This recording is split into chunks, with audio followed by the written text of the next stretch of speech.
এবার নিজের বিরুদ্ধে ওঠা অভিযোগ তদন্তের আহ্বান জানিয়েছেন যুক্তরাজ্যের ক্ষমতাসীন লেবার পার্টির মন্ত্রী টিউলিপ সিদ্দিক। এ যেন নিজেকে নির্দোষ প্রমাণ করতে মরিয়া হয়ে উঠেছেন রেহানা কন্যা। যুক্তরাজ্যের সংবাদ মাধ্যম দ্য গার্ডিয়ানের এক প্রতিবেদনে এ তথ্য জানানো হয়।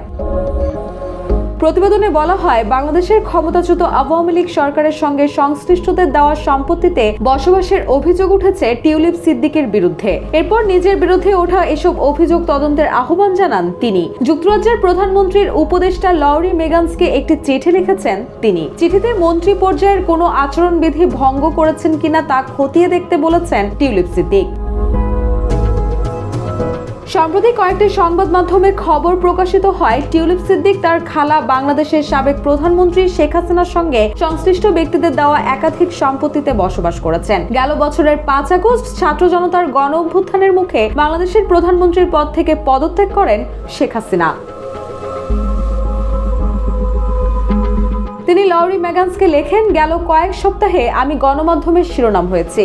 আমার আর্থিক বিষয় ও RICL TMX, যুগের পর যুগ স্থাপনা থাকে মজবুত। দেশের সাবেক সরকারের সঙ্গে আমার পরিবারের যোগসূত্র নিয়ে গণমাধ্যমে খবর প্রকাশিত হয়েছে, যার বেশিরভাগই ভুল। তিনি আরো লেখেন, আমি স্পষ্টভাবে বলছি আমি কোনো ভুল করিনি, তবে সন্দেহ এড়ানোর জন্য আমি চাই আপনি স্বাধীনভাবে এগুলো তদন্ত করে সত্য উদ্ঘাটন করুন।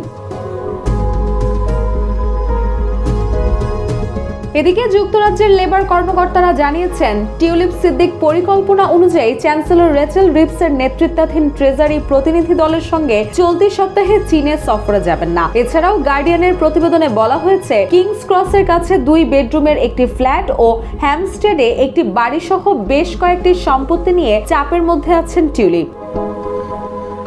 এর আগে গেল শুক্রবার ফিনান্সিয়াল টাইমসের এক প্রতিবেদনে বলা হয়, 2001 সালে কিংস ক্রসের ফ্ল্যাটটি 1,95,000 পাউন্ডে কিনেছিলেন আব্দুল মোতালিব। শেখ হাসিনার রাজনৈতিক দল আওয়ামী লীগের সঙ্গে সংশ্লিষ্টতা ছিল এই ব্যবসায়ীর।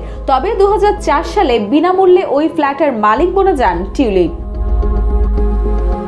এদিকে সানডে টাইমস বলছে, এর আগে টিউলিপ সিদ্দিক তাদের সাংবাদিকদের বলেছিলেন ফ্ল্যাটটি তার বাবা মা কিনেছিলেন এবং উপহার হিসেবে তাকে দেন। এভাবে তিনি পত্রিকাটিকে বিভ্রান্ত করেছেন বলে অভিযোগ ওঠে। সানডে টাইমস তখন রিপোর্ট করেছিল, তিনি হ্যামস্টেডের আলাদা সম্পত্তিতে বসবাস করছিলেন। ওই সম্পত্তি কিনেছিলেন মঈন গনি এবং টিউলিপ সিদ্দিকের বোনকে দিয়েছিলেন। জানা গেছে, পেশায় আইনজীবী মঈন গনির সঙ্গে শেখ হাসিনা সরকারের সংশ্লিষ্টতা ছিল।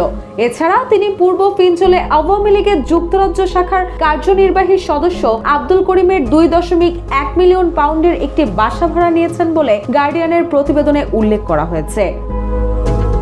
রুশাসুর, জয় জয় দিন।